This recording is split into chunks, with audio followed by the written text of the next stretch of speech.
Good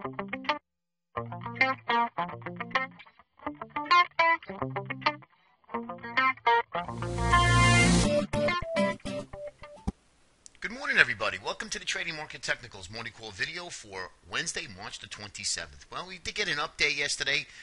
Better manufacturing. We did have some better housing data. I did mention yesterday could be a market mover. Markets did pop up, but quite frankly, I'm not going to sugarcoat everything. We are still in a sideways consolidation. Some of the sectors that we follow really still had an inside day from the previous day. Let me run through the numbers real quick. NASDAQ up 17, dollar down just a couple of pennies. Gold down $1, not going anywhere. Dow up 111, S&P up 12. So it looks like most of the performance is based on the Dow Jones and of course the S&P, and we are really have a bunch of mixed signals in our indicators. We are overbought, as we all know. Market continues to be well bid up, and that's why I said, guys, topping is a process. Let's not get too crazy about looking to short something. If it's for the day and it has relative weakness, or there's a catalyst news, an upgrade or something, that's what I look for. But yesterday was just a ho-hum type of a day, very quiet. A lot of big players are leaving and or gone for the week, so we're left with the algorithms, tier 2, tier 3, small traders that are just watching positions. So be very careful out there. No reason to get overly excited about what's going on with the market, because the market really isn't doing much, and I'll show that to you in the chart. It's going to be a quick video. There's really not much has changed from the previous day. So let's get right to it. Okay, we have our bullish percent S&P, and as you can see, we are still on a sell signal. Yes, we have curled up a little bit, but we're still on a sell signal. We're still overbought here, and yet again, the markets continue to move higher here. So this could be a real good spot. I'd love to see the S&P tag the 1576 area. I would love to see it. The first test of the 1576 area, I would be looking to get short. That's the first area, and then we would reevaluate, obviously, and see where we go from there, and that would be just for a trade. But as of right now, there is really not much of anything. We have a slow grind higher. This market is extremely well bid up, and until something changes, you're gonna really put some detrimental hurting on your account, so to speak, if you continue to try to short this market. Can't be done. I would not be looking for it, again, unless there's relative weakness to the market itself. A couple more indicators I want to show you.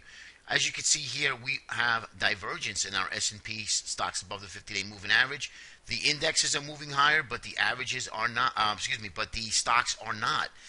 So this is another little sign here. Now, we've had many of these indicators roll over. We're overbought, and I keep saying overbought is not a sell signal. And as you can see, clearly, we have a little bit of a pullback. Markets continue to grind higher. So since the beginning of the year, we have been grinding higher. We've had a couple small little pullbacks, which were 1 or 2 days. That tells me that the trend is very strong. But if you go look at all the stocks that we trade, you'd be surprised. A lot of them either are up extremely way too high to take any type of long trades, or they're not really they're kind of just chugging along with no volatility. And with this low volatility environment, if you're a momentum trader, you're not really doing too much because the volatility is extreme lows, and we'll show you that too as well. Take a look at copper. Just want to show you copper. I'm not here to bore everybody, but I want to just let you know that copper, again, diverging from what the equity markets are doing. And usually copper is a leader, and copper is telling us that there is some bumpy roads ahead, unless copper can catch up along with the S&P. But it has not done so in the last, let's say, 2 weeks. Take a look at our new highs, new lows. Now, this is actually a good positive. Haven't showed this to you in a while, and I like to show when you get these big spikes lower. That's when you get a market bottom. And as you can see, as long as it stays within this line in this little consolidation area here, we're looking good. So as of right now, the new high, new low is not telling me much of anything other than the fact that we're looking to move higher. This is really amazing. This NASDAQ percentage high index end of day data, as you can see here, this is from the beginning of the year. Look at how well bid up this market is, and this just shows you. Look at the volatility we had coming from the previous year. and even last year wasn't as great as much as volatility we had in 2011. But look at this. This is telling you that we have no volatility. Well bid up, overbought. We've been overbought all of January, and this I haven't seen something like this happen in quite some time. Maybe a month, maybe 4 weeks, but something like this, as you can see. But then we always kind of fall off the cliff here, and this has not happened. So this is going on 3 months. And we'll just have to wait and see what happens with that. Now let's take a look at the VIX, and I'll get into the charts. VIX really didn't sell off. As you noticed, we did get a little bit of a push lower, down 97 cents, but VIX is still hanging at the lows again. I want to see these Bollinger Bands start to tighten up a little bit, get some sort of pressure in the VIX, and see if we pop either way, downside or upside. Again, I'd like to see a big spike in the VIX, a big move up in the NASDAQ, in the S&P, and then I'd be looking to buy, volatility. I'd like to buy the VIX here, and then I would like to look to short the market. CBOE closed out bullish, 79, down 10 cents, so no fear again, and that's also another red flag, guys.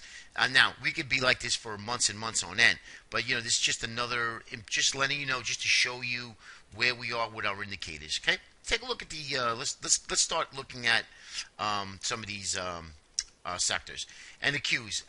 Obviously, as you can see, so it looks like the market. Oh my God, we did it. We're up 119 points.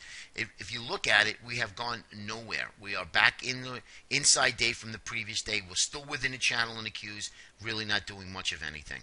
Okay, here's the GDX, and right now we are still barely clinging on to that little inverted head and shoulders in the GDX. But guys, honestly, if unless the dollar starts to really sell off, which the dollar was off down about maybe a couple of pennies yesterday, I would stay away from the GDX trade because it's just going to aggravate you. It's not going anywhere. To me, if we did break out, this looked good. I wouldn't mind a one-day pullback here to take back half of the candle, but now we're just humming along down here, and with volume is picking up to the downside, so that means sellers are starting to come back into the GDX. I would see that this thing has to hold this right shoulder of 3650 call. If it doesn't, it breaks lower. This will be negated, and this bullish pattern will be gone. So I would look to stay away from the GDX, and really not ready yet. I want to see some real good volatility come in, some heavy volume come into the buy side, and we really need to break back up. Now that we are above this long-term trend line, right, this downtrend line, the upper end of it, and holding it, that's still a positive, but barely. So another day or two, and this thing starts to break back in, I would start looking for something else. What's interesting to me is the USO. Now that is interesting. The crude oil actually had 4 nice big days, broke out of this bear flag pattern, as you can see here, and now we're trending higher. Now, could it be maybe that could be what we're looking for some to put some sort of a tradable top if oil really starts to break out and really starts to move? But again, that's just hindsight. I'm not looking to trade on hindsight, but it's just something to keep an eye on. It's very interesting. Actually, crude oil, and I do like to trade it, was in a bear flag, really doing much of nothing. So maybe if the bullish percent energy index gets up to this area here and we get a real big overbought reading like 95, 96, I would try to look to short the USO for a trade. But if we break above 95 in crude WTI and then we break above 100, then I think you're going to have a real big shot of testing 105, and that will put some sort of a damper. Don't forget, driving season's coming soon, so we want to take a look at that. But here, take a look at the Spiders daily chart. As you can see, we went nowhere. We managed to get up to the upper end of the range. Still an inside day from yesterday, from the previous day. So as much as it looks so great, we really did nothing yesterday. Now, today and tomorrow will be interesting. If we break out of this area and then maybe take a run up to the highs of the 1575, that can happen today. Look at the Bollinger Band on a daily chart. We're starting to pinch here, so this is interesting. So we'll just see what happens if we can start getting a little bit more.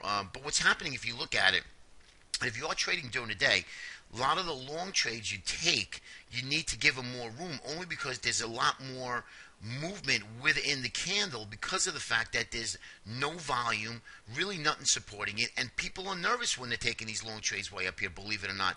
I mean, you're buying at the all-time high and expecting to go much higher. Now, I'm not saying it's not going to go higher, but it's just a lot. I'd rather I'm looking to buy. If I'm looking for swing trading, I want to buy into weakness. That's how I trade. A lot of people, a lot of retail guys are buying inflows way up in these areas. Now it may be right, but that's not in my trading plan. Here's a 60-minute just to let you know real quick. As you can see here, we're still chopping around here. We have not gone anywhere, and I'll show you the 30-minute chart. Look at this. This is just a bunch of chop, a bunch of noise. So we need to break out of this on volume, take a real run, hard run up to the 1576 area in the S&P cash, and then look to see where we can go from there. But again, be selective in your trade setups, be selective in your stock picking, because it is going to be a stock picker's market here right now. Take a look at the cash. As you can see, we've gone nowhere. So yesterday was not much of anything, guys. I hear the pundits and CNBC and Fox Business and Bloomberg, they're getting their hats on. Oh, my God. And it's always after the fact, so don't get caught up into that euphoria. All right, take a look at the transportation sector. Now, what's happening here, if you look at it, right, and this is what I look at, the gauge of oil and the transports. Now, oil had a big day. Look at the transports. Didn't really do much of anything. And with the Dow being up 111, S&P up 12, you would think the transports were leading the charge. No, sir. Dow Jones up and S&P up. They're leading the move yesterday, and transports did not. And that's probably because of oil starting to move a little higher. So this is something that we will be watching, because eventually it will take effect and take hold of what's going on. Probably put a damper on the run up. Here's the IWMs. Again, look at it. Did not move at all inside day. So market internals is telling us, careful here. We didn't really go anywhere, and our followers are leading the charge yesterday. Not good. So let's just keep a close eye what's happening. And don't forget, there is a 2-day. We have 2 days left of trading. When equity markets and there's a holiday, what usually happens? We trend higher on low volume. So please keep that in mind. Here's the XLF financials. You want them to move. Nothing inside day. So this is telling me that to use caution here. And here's our leader. Still, even though our leader for the day, actually, excuse me, still we had a nice big push up. We've gone nowhere. We're still inside this sideways consolidation. Okay.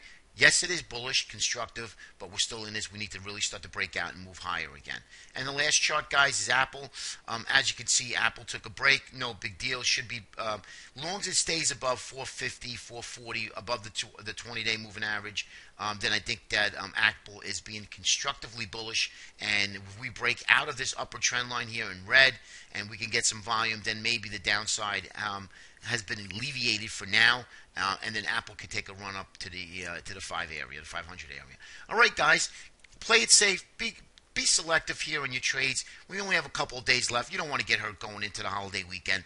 All right, have a great day, and again, be nimble. Use your stops. Don't get stubborn. It's not worth it. This market is absolutely insane. However, there is money to be made. If you follow your trading plan, you can make a lot of money.